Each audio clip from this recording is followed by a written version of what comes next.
Okay, आज मैं आपको 5 ऐसे हैक्स बताने वाला हूं जिसे लगाकर आप अपने बोर्ड एग्जाम में डेफिनेटली 95% से भी ज्यादा स्कोर कर सकते हो। और आप करोगे, बिल्कुल फोड़ोगे आप, इस बात की मैं आपको गारंटी देता हूं।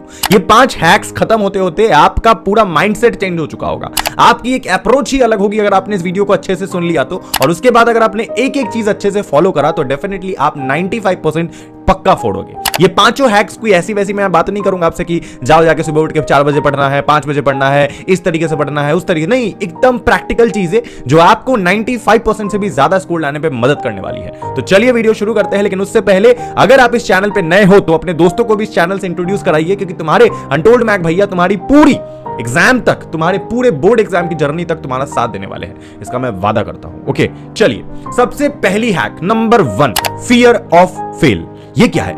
ये है एक डर जो आपको अपने दिमाग में लाना पड़ेगा। अगर आपने आज तक कभी भी लाइफ में 95% जैसा बड़ा स्कोर नहीं फोड़ा है, या फिर आपका ड्रीम है कि आप भारत के किसी टॉप कॉलेज यूनिवर्सिटी में जाके एडमिशन लो, वहां जाकर पढ़ाई करो, और आपको ये उसके लिए ये स्कोर चेस करना है 95%, तो आपको अपने अंदर एक डर लाना पड़ेगा, एक डर जनरेट करना पड़ेगा कि अगर ये चीज नहीं हुआ तो मेरी करियर बर्बाद हो जाएगी। ऑल्दो आपकी करियर बर्बाद नहीं होगी फिर भी, लेकिन आपको अच्छा स्कोर कराने के लिए वो डर का होना जरूरी है, वो रीजन का होना जरूरी है। इसे मैं ऐसे समझाता हूं एग्जाम्पल के साथ, बिल्कुल प्रैक्टिकली समझना और अपने आप से कनेक्ट करो। मैं जब अपने टाइम पे आज से 5-6 साल पहले बोर्ड एग्जाम दे रहा था, उस समय मेरे पास 2 ऑप्शन थे, या तो जो कि मैंने सिलेक्ट नहीं करा, नंबर 1 कि मैं अपने दोस्तों के साथ, जो बाकी के फ्रेंड्स थे मेरे, जो क्लासमेट्स थे, जो घूम फिर रहे थे पूरे बोर्ड एग्जाम के दौरान, जिनको कुछ भी नहीं आता था, सिर्फ लड़कीबाजी, लौंडेबाजी और उसके बाद घूमना फिरना और मस्ती, पार्टी, दारू, सिगरेट, समझ रहे हो ना, इतना मैच्योर आप हो, वही कर रहे थे, तो मैं शायद वो कर लेता। नहीं तो दूसरा ऑप्शन जिसके पथ पे मैं गया कि मैंने अपने अंदर एक डर जनरेट करा कि बेटा ये क्लास 12 तुम्हारे लिए आखिरी स्कूल लाइफ का क्लास है,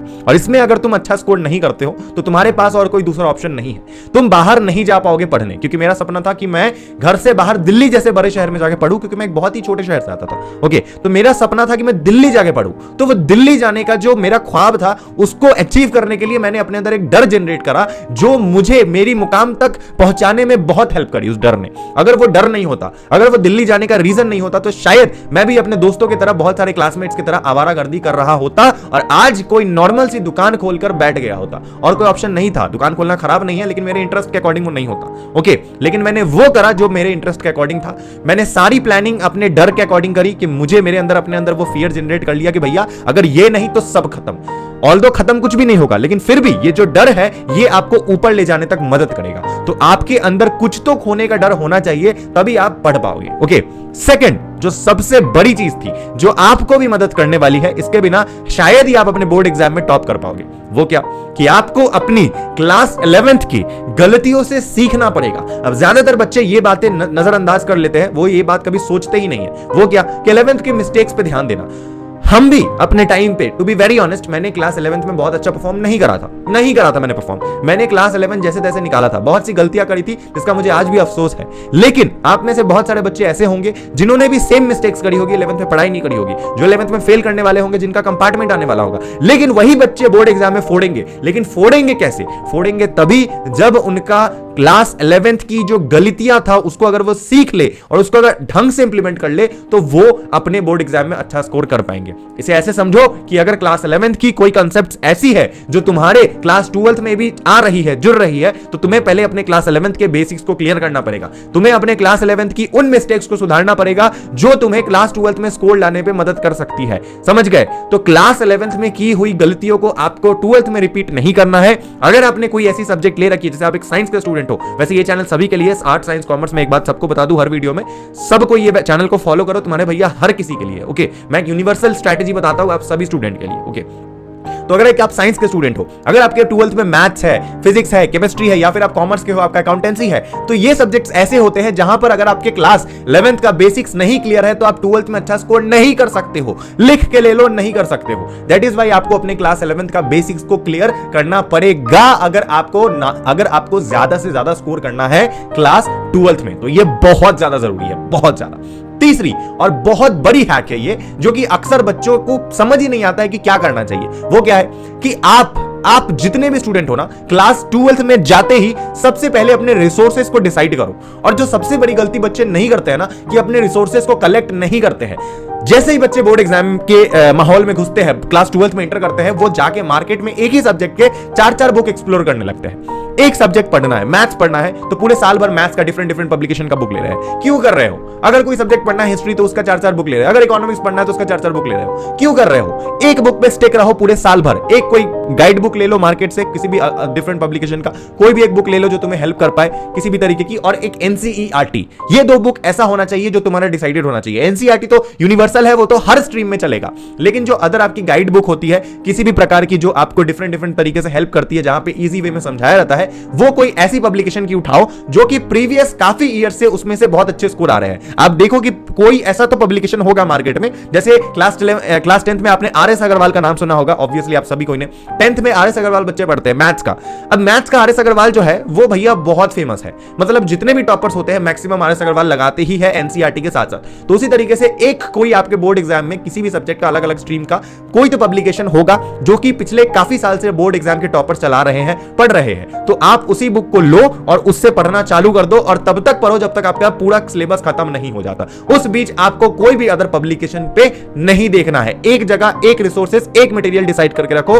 75 चीजों पे पैर रखोगे, 75 चीजों पे पैर रखोगे, फिसल जाओगे, कुछ भी नहीं निकलेगा। ये मैं पहले ही बोल देता हूं। तो अपने रिसोर्सेस को कलेक्ट करना सीखो। Okay, 4th number hack, consistency and punctuality. अगर आपके अंदर कंसिस्टेंसी नहीं है, अगर आप अपने बोर्ड एग्जाम के स्टार्टिंग से ही कंसिस्टेंट नहीं हो, तो यह मत सोचना कि बोर्ड एग्जाम के 1 महीने पहले पढ़ के स्टार्टिंग करके 0 लेवल से आप 95% ले आओगे। नहीं पॉसिबल है। अगर यही होता तो इतने सारे टॉपर जो स्टार्टिंग से ही परेशान रहते वो क्यों करते? अगर ऐसा ही होता तो कोई क्यों आईआईटी जेईई के लिए इतना परेशान हो रहा होता? क्यों इतना ज्यादा बच्चे परेशान हो रहे होते स्टार्टिंग से? वो तो जाते 1-2 महीने पहले पढ़ना स्टार्ट करते हैं, उनका हो जाता। तो ये मिथ है, इस चीज में मत रहो। जो लोग आपको बोलते हैं ना कि मैंने अपने एग्जाम के 1 महीने पहले पढ़ के 95 स्कोर करा है, तो वो 1 नंबर के झूठे हैं। 1 नंबर के झूठे। या तो वो अपनी चीजें आपसे शेयर ही नहीं करना चाहते हैं, वो कैसे निकाले हैं, या फिर उनको कुछ भी बोल देना है रैंडमली, बस उन्होंने ले आया, हो गया उनका काम। उनको अब लाइमलाइट चाहिए, 1 महीने पहले पढ़ के निकाले। ऐसा नहीं होता यार। 1 महीने पहले तुम रिवाइज कर सकते हो जिससे तुम 95% ले आओ, लेकिन सबसे बड़ा हैक यही है कि तुम्हें स्टार्टिंग से पढ़ना पड़ेगा। चाहे तुम ये वीडियो किसी भी मंथ में देख रहे हो, तुम्हारे एग्जाम को 8 महीना बाकी है, 10 महीना बाकी है, 6 महीना बाकी है, 4 महीना ही बाकी है, या फिर 1 महीना ही क्यों ना बाकी है, अपनी स्ट्रैटेजी को इस तरीके से लगाओ जिससे तुम कंसिस्टेंट हो पाओ। डेली 10 घंटे पढ़ना जरूरी नहीं है, इस बात को समझो। डेली केवल 3 घंटे ही पढ़ो, 4 घंटे ही पढ़ो, लेकिन आपका टाइम डिसाइड होना चाहिए कि 4 घंटे पढ़ना है तो डेली, 3 घंटे पढ़ना है तो डेली। अब आप डेली केवल 3 घंटे पढ़ोगे ना तो आप टॉप करोगे, लेकिन आप एग्जाम के 1 महीने पहले 10-10 घंटे पढ़ोगे तो भी आपका 95% नहीं आ पाएगा, क्योंकि आपके पास ना कम समय में जब ज्यादा टाइम आप लगाते हो, एकदम कम समय है, तो उस समय आपके दिमाग में प्रेशर भी रहता है, उस समय सैंपल पेपर भी बनाना रहता है, रिवीजन भी करना होता है, बहुत सारी चीजें होती है। तो उस समय आप सिलेबस कैसे कवर करोगे? 10-10 घंटे पढ़ भी लोगे ना तो भी दिमाग में कुछ नहीं जाएगा, क्योंकि दिमाग, हमारा ब्रेन ऐसे काम करता है कि इसको याद रखवाने के लिए जो आपने पढ़ा है, इट टेक्स टाइम। आप पढ़ते हो, फिर भूलते हो, फिर पढ़ते हो, फिर भूलते हो, एंड फिर रिवाइज करके फिर आपको याद होता है। इसीलिए ये एक लॉन्ग टर्म प्रोसेस है, बॉडी एक दिन में नहीं बनती है, it takes time, it takes years. तो इसीलिए आपको स्टार्टिंग डे से, क्लास 1 से ही, मतलब क्लास डे 1 से ही अपने क्लास के कंसिस्टेंट रहना है। भले 2 घंटा, 3 घंटा, 4 घंटा ही सही, लेकिन मैं आपको वादा करता हूं कि आप अगर इस तरीके से कंसिस्टेंट रहे ना, तो एग्जाम के 1 दिन पहले जब बच्चे सारे परेशान हो रहे होंगे, जिनकी रातों की नींद उड़ी होगी, आप चैन से सो रहे होंगे। इस बात का मैं वादा करता हूं। ओके, एंड आखिरी और 5th नंबर जो सबसे बड़ी हैक रहेगी कि आपको एग्जाम के 1 महीने पहले केवल सिर्फ और सिर्फ आपकी सैंपल पेपर पे ध्यान देना है। आप जितना हो सके उतना सैंपल पेपर लगाओ, घड़ी में टाइमर देख के लगाओ अपने। अगर आपका 3 घंटा का पेपर है, अगर आपका कोई भी सब्जेक्ट का एग्जाम आपको देने जाना है बोर्ड एग्जाम में जो कि 3 घंटे का पेपर है, तो आप घड़ी में एग्जैक्ट 3 घंटा देख के सैंपल पेपर लगाओ। स्टार्टिंग में आपका पेपर कभी भी 3 घंटे में नहीं सॉल्व होगा, हमेशा 4 घंटा हो जाएगा, 4.5 घंटा हो जाएगा, लेकिन आपको उठना नहीं है। जब तक आपका टाइम 3 घंटे के अंदर ना जाए, 2.5 घंटे के अंदर आपका पेपर ना सॉल्व होने लगे, तब तक बिस्तर से उठना नहीं है, तब तक डेली सैंपल पेपर बनाना है। और यही एक स्ट्रैटेजी होती है जो आपको टॉपर बना पाएगी। एग्जाम के पहले 1 महीने पहले आप जितना एग्जाम के लायक प्रैक्टिस करोगे ना, क्योंकि आप देखो साल भर पढ़ा और 1 महीने पहले तक आपका पूरा सिलेबस खत्म हो जाना चाहिए विद रिवीजन, और उसके बाद जो आखिरी का 1 महीना बनेगा, जितने भी सब्जेक्ट्स है ना, सबके दिन भर बैठ के सैंपल पेपर लगाओ। जितने सैंपल पेपर हो सके उतना लगाओ, जितने। स्टार्टिंग में 4.5 घंटा हो जाएगा, फिर उसके बाद 4 घंटा में बनेगा, फिर उसके बाद 3.5 घंटे में क्वेश्चन सॉल्व होगी, फिर 3, फिर 2.5, फिर एक टाइम आएगा जब आप 2 घंटे 10 मिनट 15 मिनट में सॉल्व करना शुरू कर दोगे क्वेश्चन को, एंड उस समय तुम्हारे अंदर जो कॉन्फिडेंस होगी वो एक नेक्स्ट लेवल पे होगी, एंड उसके बाद तुम अपने आप को कह सकते हो कि हां मैं 95, 96, 97, 98, 99, 100% लाने के लिए एग्जाम में रेडी हूं। तो इस तरीके से आप बनोगे एक टॉपर, इस तरीके से आएगा आपको 95% से भी ज्यादा स्कोर। तो ये रहेगी आपकी 5 ऐसी हैक्स जो अभी मैंने आपको बताया है, तो इनको नोट कर लेना, अपने दोस्तों के साथ भी शेयर करना। तब तक के लिए मिलते हैं अगले वीडियो में। I love you guys, bye bye.